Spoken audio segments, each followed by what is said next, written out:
All right, welcome to this video. I'm going to discuss some of the issues with the new ball cups on the Gen 3 vehicles. Well, not issues, but kind of explain them a little bit and show you what to look for, how to look for them, how to properly install them.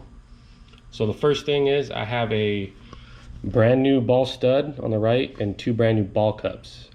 If you haven't paid attention or seen, there's two sides to these. They're not symmetric.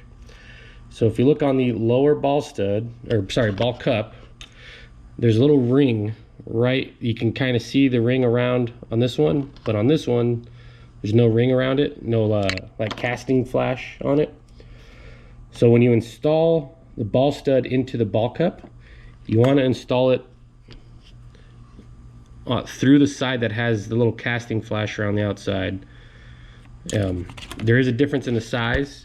So if we measure it, it's just over 5 millimeter. It's like 5.2 millimeter on one side, and this opening is right at 5 millimeter.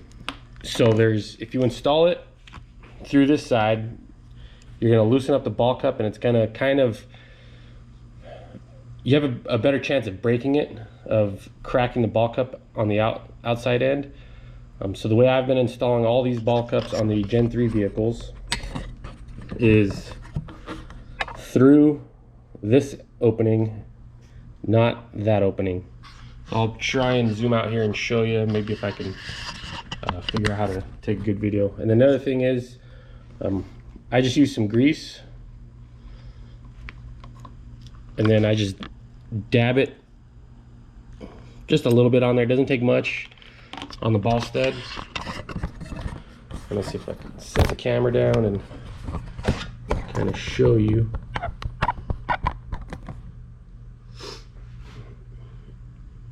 So I have the small ring.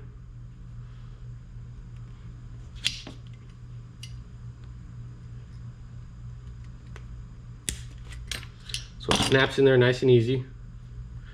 And you see there's a little bit of, or a lot of friction in there. So I just use a 2 mil and kind of spin it in there. You can also use a drill and kind of work it in there.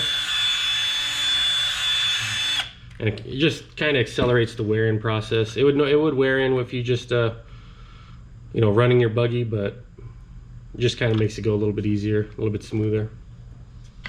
All right, next thing I want to show you guys here is how tight the ball cups are on a fresh build, and then on a more worn out and used. So here is my Gen 3 SRX2 Gen 3, and this one is really worn out. You see it's nice and smooth. There's no binding.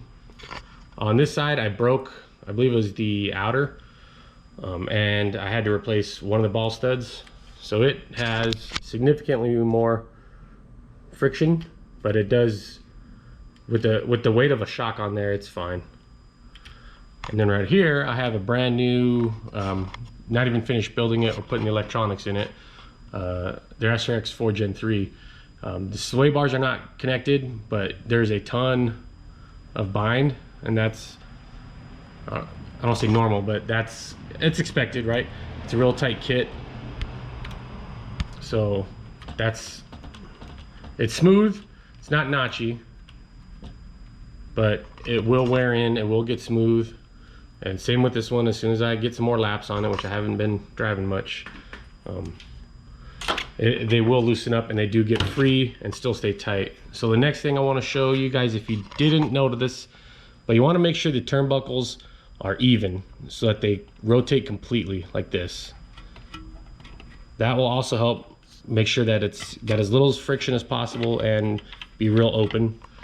If you look on this side, I did this intentionally just to show you. This inboard ball cup, it's rotated all the way aft, and this outboard ball cup is rotated all the way forward. So it doesn't have any sort of bind, or sorry, it doesn't have any sort of play. So it's gonna lock up as the suspension travels. So you want to make sure that they're nice and free in all directions, so including this one. Same thing with the steering ones. The steering ones, you want to make sure that they're free as well, that they rotate nice on there. So those are the things to check. You want to check and make sure that you're installing the ball stud to the correct side. If you try and push the ball stud through this side, you can crack the outside, the outboard. This little casting flash ring is the direction that you want to push the ball stud through. You want to make sure that your ball studs links and your camber links are not maxed out in one direction so that they won't rotate. You want them to rotate like this to eliminate all the play. And a little bit of bind is normal, and they will actually loosen up and be free. So you just got to get out there and drive them. That's the biggest thing, is get out there, drive them, get them moving. You can put some lube on there. Don't put too much because then it collects dirt and it can scratch them, but that's all you need to do is get out there and drive them and they'll free up. So thanks for watching this video.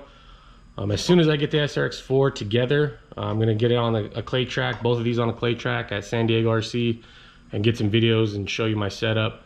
I can explain it right now, but I haven't tested it, so I don't want to put that out there yet. Thanks for watching. If you have any questions, again, just leave them in the comments. I'll answer them. I'll get back to you. I'm doing as good as I can on the videos. Thanks for watching.